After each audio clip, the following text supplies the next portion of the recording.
नमस्कार दोस्तों, स्वागत है आप सभी का मेरी कहानियों में। मैं हूं शिखा और एक बार फिर से आपके लेकर आई हूं एक नई कहानी और उम्मीद करती हूं कि ये कहानी भी बाकी कहानियों की तरह आपको बेहद पसंद आएगी और आप पहले की तरह अपना प्यार और सपोर्ट मेरी वीडियोस पर बनाए रखेंगे। तो चलिए अपनी आज की कहानी शुरू करते हैं। उफ़, ये दाल है या नमक ही नमक। मोहन भैया देखो तो, आज सुधा भाभी ने फिर से खाने में नमक ज़्यादा डाल दिया। रानी ने शिकायती लहजे में अपने भाई मोहन से कहा। फैक्ट्री से घर लंच करने आए मोहन ने भी जैसे पहला कौर सब्जी के साथ लगाकर खाया, वह भी गुस्से में बोला, सुधा ये क्या है? ध्यान कहाँ रहता है तुम्हारा? सब्जी में इतना ज़्यादा नमक? ज़रूर कहीं मोबाइल फ़ोन में लगी हुई होंगी, इसलिए लगता है खाने में नमक 2 बार डाल दिया है। मोहन की माताजी ने भी मुंह बनाकर कहा। रसोई घर में रोटियां सेक रही सुधा सब सुन रही थी, तो उसे बुरा लगा। उसकी वजह से बेकार में सबके खाने का जायका बिगड़ गया। खैर, वो तेजी से फ्रिज में से दही निकालकर जल्दी से प्याज टमाटर काटकर उसे छौंक कर ले आई, जो कि बिल्कुल पनीर भुजिया की तरह झटपट बनकर तैयार हो जाता है। और सबको परोसते हुए बोली, आज इसे खाइए। और दोबारा दौड़कर रसोई घर में रोटियां सेकने लगी।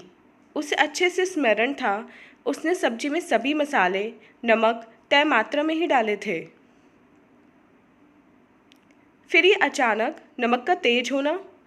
लेकिन ये केवल आज ही नहीं हुआ, बल्कि बीच बीच में कई बार उसकी बनाई सब्जी में कभी नमक तो कभी मिर्च तेज हो जाती है, और तो और कभी पानी।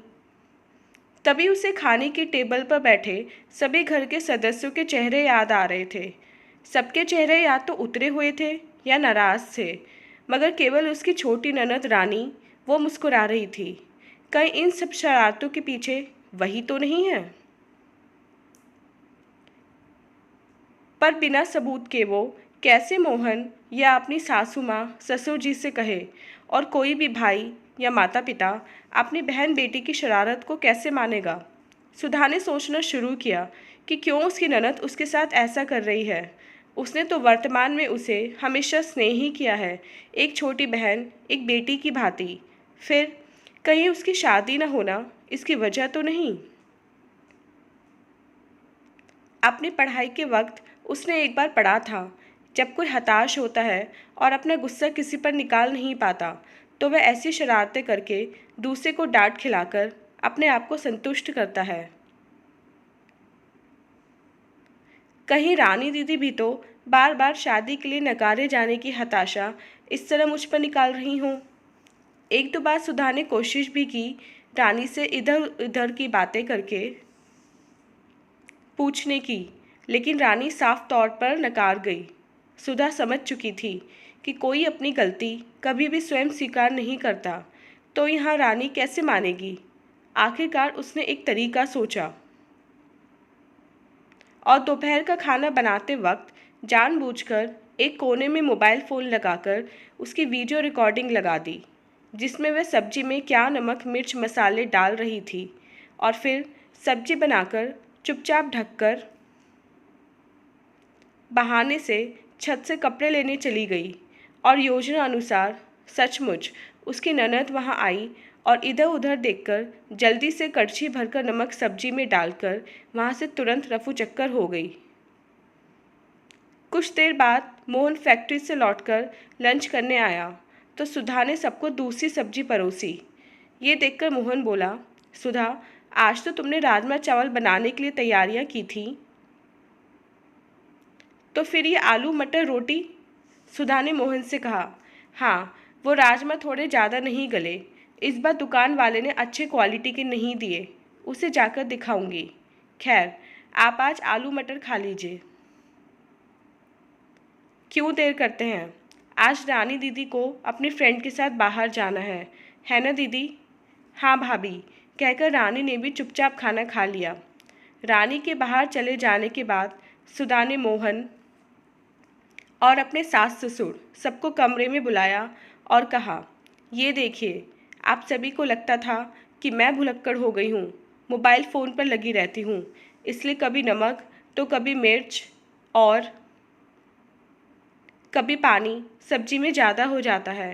देखिए, मैं तो सब कुछ अच्छे से डालती हूँ, मगर जब सबने वीडियो रिकॉर्डिंग देखी तो सब दंग रह गए। तो मोहन ने कहा, तुम्हें ये सब रानी के सामने बताना चाहिए था, ताकि उसे सबके सामने। वही तो मैं नहीं चाहती मोहन जी। देखिए, ईश्वर की दया से आज नहीं तो कल रानी दीदी की शादी हो ही जाएगी। लेकिन वहाँ भी अगर उन्होंने अपने ससुराल में अपनी इसी तरह की शरारतें और दूसरों को नीचा दिखाने की आदतें जारी रखीं, तो उनका वहाँ सबसे निभाना मुश्किल हो जाएगा। ऐसे में नतीजा घर परिवार का टूटना होता है। मैंने अपने तरीक़ों से उन्हें समझाने की कोशिश की, मगर वो बिना सबूत के आपको बताती तो आप भी नहीं मानते। इसलिए मैंने ये योजना बनाई और वीडियो रिकॉर्डिंग मोबाइल पर लगाकर स्वयं रसोई घर से दूर छत पर चली गई। मगर बेटा, तुमने ये वीडियो रिकॉर्डिंग हमें ही क्यों दिखाई? रानी के सामने दिखाई होती तो। बाबूजी, माँ, मैं नहीं चाहती कि हमारे घर परिवार में नफ़रत और बढ़े, बल्कि हम सभी में प्यार बढ़े। इसलिए ये वीडियो आप ही रानी दीदी को दिखाकर उन्हें समझाएं। जब बच्चे नादानियाँ करते हैं तो बड़े उन्हें सही तरीके से अपने अनुभवों द्वारा संवारते हैं। यूँ तो रानी मेरी ननद है, मगर मेरी छोटी बहन मेरी बेटी की तरह है, और कोई भी माँ अपने बच्चे को नीचा नहीं दिखाती, बल्कि उसे इस तरीके से समझाया करती है कि उसकी ज़िंदगी हमेशा खुशियों से भरी रहे। माँ, बाबूजी, आप सभी उन्हें प्यार से समझाएंगे तो वे जल्दी और अच्छी तरह समझ जाएंगी। अचानक मोहन के माता पिता ने आगे बढ़कर सुधा को सीने से लगा लिया और कहा, बेटा, तुम्हारी जैसे समझदार बहू हर घर परिवार में ईश्वर सभी को दें, जो अपने परिवार को बखूबी निभाना जानती है,